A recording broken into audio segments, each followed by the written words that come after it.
Hi, welcome back to some Blazey Model World. I'm Roger. It's worth spending a minute or a minute and a half running through some of my basic gear. And I would suggest this sort of stuff is the bare minimum that you need in order to conduct a paint job properly on a model. I realise people are working on a budget, especially in these difficult times, but ask yourself the question, is it really worth the shortcut when I'm going to have to spend time and money on more products repairing a paint job that has gone wrong?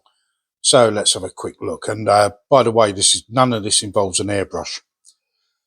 So obviously we've got some brushes. These are my current brushes of choice. Pretty cheap, around £15 or so from internet auction sites. Sometimes I like the flat brush as well. Here's just one example. Gives a bit of a better coverage if I'm painting the side of a model. In the foreground there, we've got a pipette. I buy these by the 100. They're absolutely indispensable.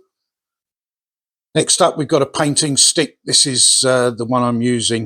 I've got several of these as well. They're getting a couple of quid, couple of pounds UK sterling money. Stainless steel, absolutely ideal for removing the lids of those enamel paints and giving any paint, enamel or acrylic, a really good stir and mixing. When it comes to protecting areas I don't want to work on or areas from paint, well, we've got the dedicated model making paint masking tape there, rather, not paint masking tape.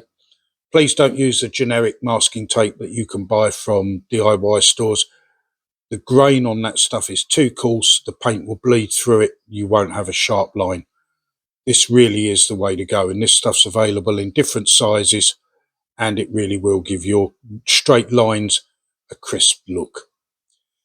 Another way to avoid paint on certain areas is drawing gum. This is an artist's product really, but I use it for model making, and this is a solution that you paint on and it dries to a rubber, so you can paint or spray over it and then remove the rubberized solution afterwards to give you a crisp edge. If your paint is too thick, you need a thinner. This particular one is a Tamiya thinner. And it's important to remember to use the right thinner for the right paint. Enamel paint, enamel thinner. Acrylic paint, acrylic thinner. I use a lot of these glass jars, and again, I buy these by considerable quantity. They're not expensive. They fit onto my airbrush, but they're also ideal for mixing and stirring paint colours.